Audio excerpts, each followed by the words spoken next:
die Here Jesus Christus. Ek wil nie dat u moet saam met my lees of dan luister. In Markus hoofstuk 14 lees ek vir u daar in vers 61 en vers 62.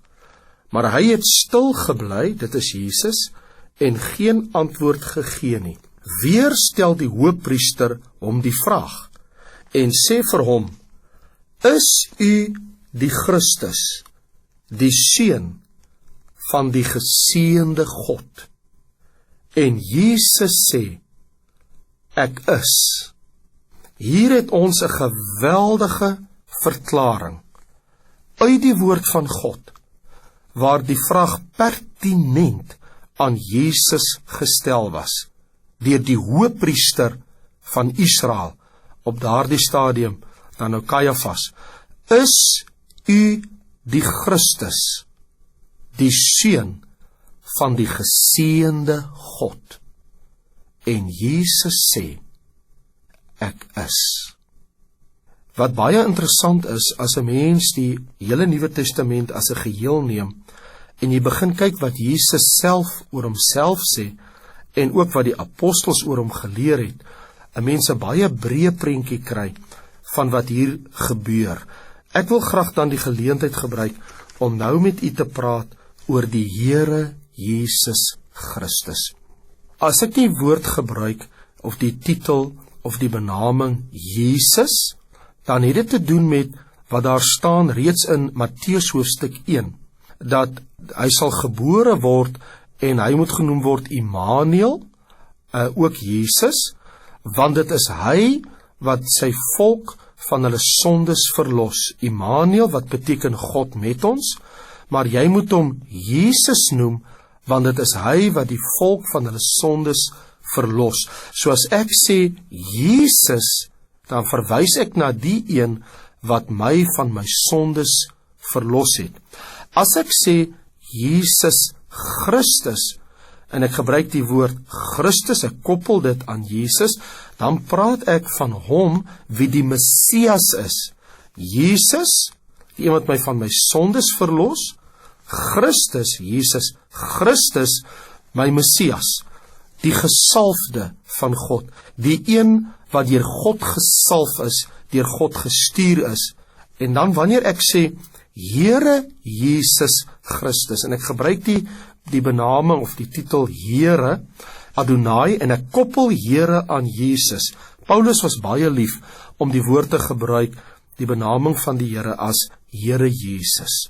Nou, ek myself is lief om wanneer ek van hom praat, baie maal te praat van die Here Jesus. Nou, Here is eintlik 'n benaming wat gekoppel word aan Jesus se opstanding. Die Here het hom Here gemaak van lewende en dode. So wanneer ek sê Here Jesus, dan praat ek van die een wat my van my sondes verlos, maar wat ook die dood oorwin het, die Here van lewende en die dode, die een wat opgestaan het uit die dood uit. Daarom sal jy eintlik nooit van tevore in die Bybel lees voor die opstanding van die titel Here Jesus. U sal gewoonlik altyd in die Bybel daarvan lees, in die 4 evangelies en later in die Bybel, na die opstanding van die Here. En dit is eintlik 'n Pauliniese term, dit word gebruik ook deur van die ander apostels van tyd tot tyd, maar die fokus lê daar op, hy is Here Jesus na die opstanding uit die dood uit. Hy is Jesus, die een wat ons van ons sondes verlos, maar sy volle titel is dan Here Jesus Christus. En nou vra die hoofpriester Kajafas vir die Here Jesus: Is u die Christus? Is u die Messias, die Seun van die geseënde God? Want hulle het die Messias verwag, wie ook genoem word Seun van God. En Jesus sê: Ek is. Wat ons baie duidelik moet verstaan, is dat in sy voorbestaan, en ek praat nou van die voorbestaan van Christus, van die Messias, leer Jesus dit self vir ons. Ek lees graag hier in Johannes, hoofstuk 8, ek blaai daarheen, as jy saam wil, vers 24 van Johannes hoofstuk 8, en daar staan: Ek het dan vir julle gesê, dat julle in jul sonde sal sterwe, want as julle nie glo dat dit ek is nie, sal julle in julle sondes sterwe. Ek is. Nou, Jesus gebruik daai woord toe hy gesê het dat Abraham in vers 56 van Johannes 8 het hom verbly, verheug dat hy my dag sou sien. Hy het dit gesien en het hom verbly. Toe sê die Jode vir hom, u is nog nie 50 jaar oud nie, en het u Abraham gesien? Jesus sê vir hulle, voordat Abraham was, is ek. En toe tel hulle klippe op om hom te stenig. En hy het net omgedraai en stilletjies tussen hulle uitgestap by die tempel, en so het hy vertrek. Waarom wou hulle hom stenig? Omdat hy die titel gebruik het, ek is. Die Here het vir Moses in Eksodus hoofstuk 3 by die braambos geantwoord toe hy vra, wie is u, dat ek kan antwoord gee aan die volk, of aan Farao, of hulle, na wie toe u my stuur, wat moet ek van u sê, wie het my gestuur? En die Here antwoord hom, ek is. Daardie woord ek is dan ook 'n werkwoord, in dat ek is, Yahweh, Shalom, Tsidkenu, Nissi, Rofe, ja, in ander woorde, ek is, El Shaddai, jy sal my ken deur wat ek doen. Israel sou hulle God leer ken deur dit wat hy doen, want is 'n werkwoord. En nou hier sê Jesus, ek is, voordat Abraham was, ek is. En geweldig treffend moes dit vir die Jode gewees het, soveel so, dat hulle dit gekoppel het aan godslastering. Hoe kan Jesus homself God verklaar? En Jesus is die enigste een wat ooit kon leef, wat dit kon doen, en wie dit werklik is. Daarom, ek is. In Johannes hoofstuk 17, lees ons in vers 5, terwyl Jesus sy gebed bid, vir sy disippels, voordat hy gevangene sou geneem word, en geneem word na die tuin, uit die tuin van Getsemane, na Golgotha toe die volgende dag. Toe bid Jesus, en hy sê in vers 5, en nou Vader, verheerlik my by u self, met die heerlikheid wat ek by u gehad het, voordat die wêreld was. So Jesus self leer sy voorbestaan. In ander woorde, voordat hy mens geword het, voordat hy gebore is uit die maagd Maria, het hy lank reeds van tevore van die ewigheid af bestaan. Daarom sê hy, wat ek by u gehad het, voordat die wêreld was. En nou verwys Jesus terug na die dae van die ewigheid.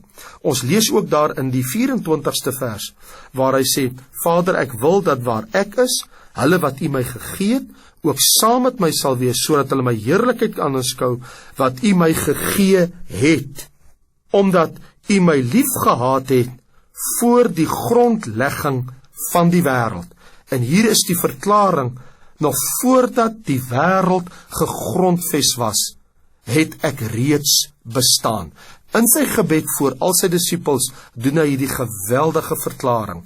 So Jesus self leer, hy is die Seun van God, hy is die Messias, en dat in sy voorbestaan, hy reeds bestaan het, voordat die wêreld was. Die apostels het dit ook geleer, Johannes hoofstuk 1, in die begin was die woord, en die woord was God, en die woord was by God. Hy was in die begin by God. In vers 14 van Johannes 1, en die woord het vlees geword, dis toe Jesus gebore is uit die maagd Maria. Hy wat in die begin by God was, van alle ewigheid af. En u wonder miskien by uself, maar hoe het dit gebeur? Luister nou keurig. En die woord het vlees geword. So Christus, wat van ewigheid af by die Vader was, en ook in die boesem van die Vader was, voor die wêreld was, wat bestaan het as deel van die drie eenheid van God, Vader, Seun en Heilige Gees, het toe ook vlees geword, en ons het sy heerlikheid aanskou, 'n heerlikheid soos van die eniggeborene, wat van die Vader kom, vol van genade en waarheid. So Jesus het vlees geword, so die woord van God, Jesus is die woord van God, wat sy eksistensie, sy bestaan van alle ewigheid gehad het ook op 'n gegewe oomblik vlees aangeneem. En dan bring dit ons by die kenosis leer, of dan die vleeswording van Christus. Nou ja, Filippense 2 verduidelik dit vir ons baie duidelik, hier van vers 6 af in Filippense 2.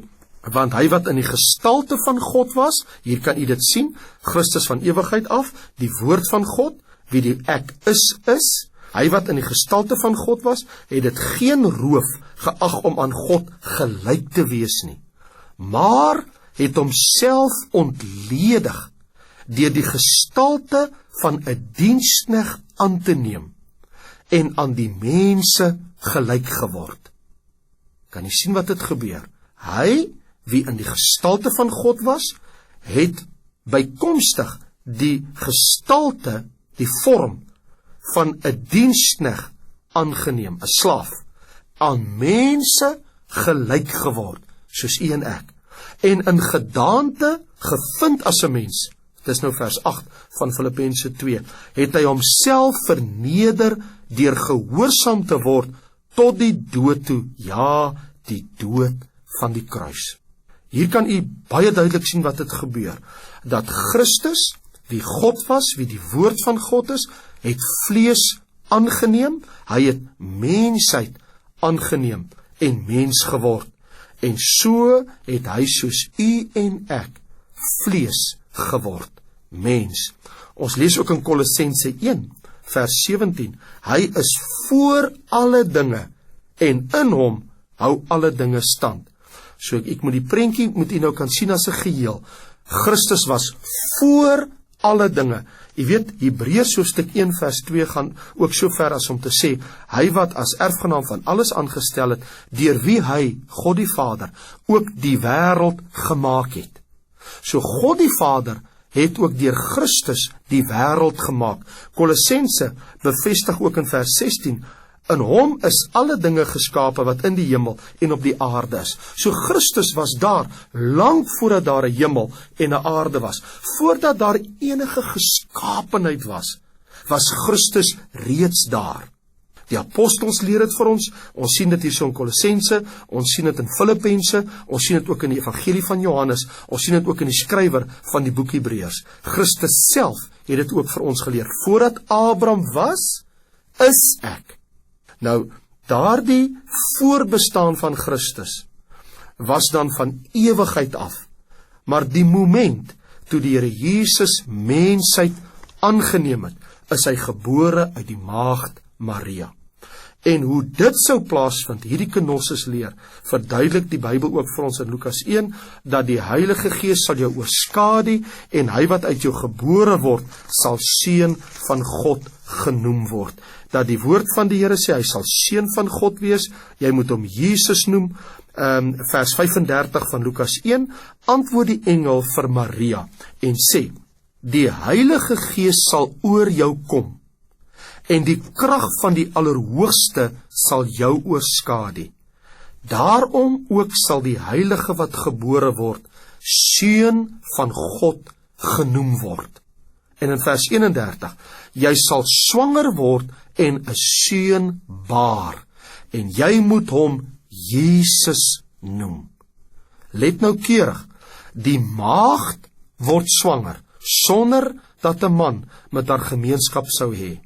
Hoe gebeur dit? Die Heilige Gees sal oor jou kom. In ander woorde, God se Gees sal jou bevrug. Die krag van die Allerhoogste sal jou oorskadu. God gaan 'n goddelike wonderwerk doen. En die Heilige wat gebore word uit jou skoot, sal seun van God genoem word. Hoekom? God word vlees, maar hy steeds seun van God. Daarom was Jesus lief om die term vir homself ook te gee as seun van die mens. Hy is tegelyk seun van God en ook seun van die mens. Nou, die aard van Christus se voorbestaan is tweevoudig vir u te verduidelik. In verhouding tot God is Christus eniggeborene. Johannes 1, die evangelie, daar het ons in vers 14 gelees, en ons het sy heerlikheid aanskou soos van die eniggeborene wat van die Vader kom. Maar dan lees ons ook in vers 18, Niemand het God ooit aanskou nie, maar hoor wat sê Jesus van homself, maar die enige gebore seun wat in die boesem van die Vader is, die het hom verklaar. Hy is die enige geborene, hy is die enigste seun en beklee 'n unieke plek in die Vaderhart. Maar in verhouding tot die skepping is Christus die eersgeborene.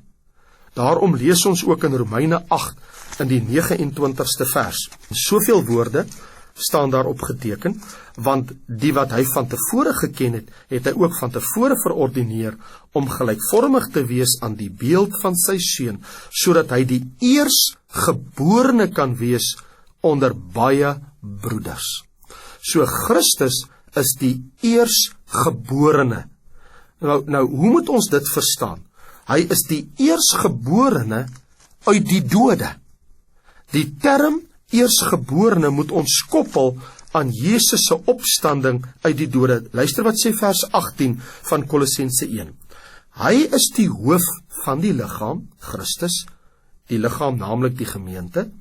Hy wat die begin is, die eersgeborene uit die dode, sodat hy in alles eerste kan wees.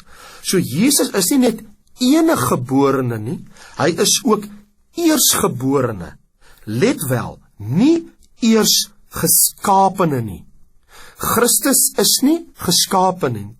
Hy is eersgeborene uit die dode. Hy is in alles eerste. Eerste in familie, eerste in rang, eerste in eer, eerste in gesag. Daarom kon die Here Jesus na sy opstanding uit die dood uit ook in Openbaring hoofstuk 1 hierdie verklaring maak. Ek lees dit graag. En toe ek hom sien, val ek soos 'n dooie aan sy voete. Hy het sy regterhand op my gelê en vir my gesê: Moenie vrees nie, ek is die eerste en die laaste. Hy is die eerste, hy is die eersgeborene uit die dode, ook die laaste. Baie interessant, as ons na hierdie saak gaan kyk, in verhouding tot die skepping, eersgeborene. In verhouding tot God, eniggeborene. Want hy is die eniggebore seun van God. As ons harte vir die Here gee, soos wat staan in Johannes hoofstuk 1, as ons hom sou aanneem, die Bybel sê het na sy eiendom gekom, sy eie mense het hom nie aangeneem nie, maar aan almal wat hom aangeneem het, het hy mag gegee om kinders van God te word, aan hulle wat in sy naam glo. Nou ja, ons is kinders van die Here, ons wie Jesus Christus aangeneem het in ons harte. Ons word kinders van God. Die Bybel gaan selfs so ver in Korintiërs, 2 Korintiërs, om te sê, God sal vir ons ook sê, julle is my seuns en my dogters. Maar nooit kan ons die titel eniggeborene vir onsself aanneem. Hoekom? Want ons is aangenome kinders van God. Die Here het ons aangeneem. Ons het hom aangeneem en daarom het hy ook vir ons aangeneem. Nou, wanneer ek hom aangeneem het, is ek 'n kind van God. Nou is ek ook 'n kind van die Here. En daarom kan ek sê ek is kollateraal, ons almal saam is kinders van God, maar dit maak ons nie eniggeborene van God nie. Daardie titel behoort net aan die Here Jesus en aan hom alleen. Ek het soveel wonderlike dinge wat ek met u nou wil deel. Wat ek graag net hier wil noem is uit Filippense hoofstuk 2, net weer terugsoen toe. Hy het homself ontledig, die gestalte van 'n mens aangeneem, in gedaante gevind as 'n mens, het hy homself verneder deur gehoorsaam te word tot die dood, toe ja, die dood van die kruis. So hier is 'n vernedering wat plaasgevind het. Wat gebeur het, is dat die Here Jesus in sy aflegging, of dan terwyl in die gestalte wat hy aangeneem het as mens, het Jesus die hoogste en volmaakte voorbeeld van nederigheid en selfverloning geword. En die oproep is nou, dat ons moet hierdie gesindheid hê, wat in Christus was. Daarom sê die Bybel, hierdie gesindheid, vers 5 van Filippense 2, moet in julle wees, wat in Christus was. Nou, wat se gesindheid was in hom? Die gesindheid, dat hy nie vasgeklou het, en te wil vashou, in dit wat hy gehaat het. Daar is 2 woordjies wat gebruik word vir gestalte, morfei en skema. Morfei is die essensiële vorm van iets wat nooit verander nie. Skema kan van tyd tot tyd verander. Nou hierso staan dat Christus is in die morfei van God. Dit beteken dat in die gestalte van God is hy onveranderlik in die vorm van God. Sy wese is onveranderlik en goddelik. Sy uiterlike skema kan verander. In ander woorde, dit wat ons sien, die feit dat hy mensheid aangeneem het. Jesus het ook mensheid aangeneem. So hy het by sy godheid iets aangeneem. Hy is nou ook volwaardig mens. So vandag, nou hier, waarin ek luister na God se woord, is Christus as ware tweeledig. Seun van God, seun van die mens, God mens. Hy is waarlik God en hy is waarlik mens. Daarom kan Jesus met u en my medelee hê. Hy het ook 'n verheerlikte liggaam. Nou, omdat hy die verheerlikte liggaam het, sal hy nooit weer kan sterwe nie. Hy is opgewek uit die dood, die eersgeborene uit die dood uit. En as eersgeborene uit die dood, kan die Here Jesus Christus ons ook opwek om ewig saam met hom te wees. En omdat hy uit die dood uit opgewek is, sal die Gees van God, wat hom uit die dood uit opgewek het, ook ons sterflike liggame verheerlik, sodat ons ook dieselfde onverganklike liggaam as Christus kan hê. Nou leef hy vir ewig, hy heers in die hemel en wag tot sy vyande gemaak is 'n voetbank van sy voete. So ons se Here Jesus Christus is Jesus wie vir ons sondes kom sterf het, wie die gesalfde van God was. Hy is die seun van God, hy is ook die seun van die mens en hy is die Here. Here, in dat hy het die dood oorwin, hy het die sonde oorwin, hy het Satan oorwin, hy is waarlik Here Jesus Christus. En die Bybel sê, God het hom uitermate verhoog, daar in vers 9 van Filippense 2, en hom 'n naam gegee wat bo elke naam is, vers 10, sodat in die naam van Jesus sou buig elke knie van die wat in die hemel en van die wat op die aarde is en die wat onder die aarde is, en elke tong sou bely dat Jesus Christus die Here is, tot die heerlikheid van God die Vader. Here Jesus, ek bely gewilliglik, nou, op hierdie oomblik, ek bely dat u is die Here. U is seun van God. Toe die hoofpriester vir u gevra het, sê vir ons, is u die Messias, die seun van die verseënde God, het u gesê ek is, en ons sê, Here, ons glo. Ek glo met my hele hart, u is die seun van God. U is Here van lewende en dode. U is saligmaker.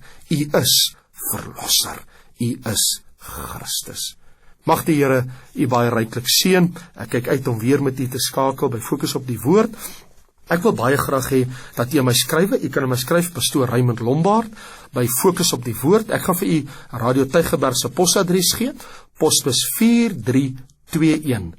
Tygervallei 7536. En soos wat ek elke week die volgende onderwerp met u behandel en met u deurstap, wil ek hê u moet graag u vra aan my rig. En volgende week gaan ek met u oor 'n baie interessante onderwerp gesels en ek kyk uit om met u te deel. Daar is wonderlike dinge wat ons gaan fokus op die woord van die Here. So u kan my kontak, Posbus 4321 Tygervallei 7536. Skryf aan my, ek beantwoord graag al u Bybelvrae. Nie net die onderwerp wat ek behandel nie, maar enige vraag wat u het uit die skrif uit, wil ek baie graag beantwoord.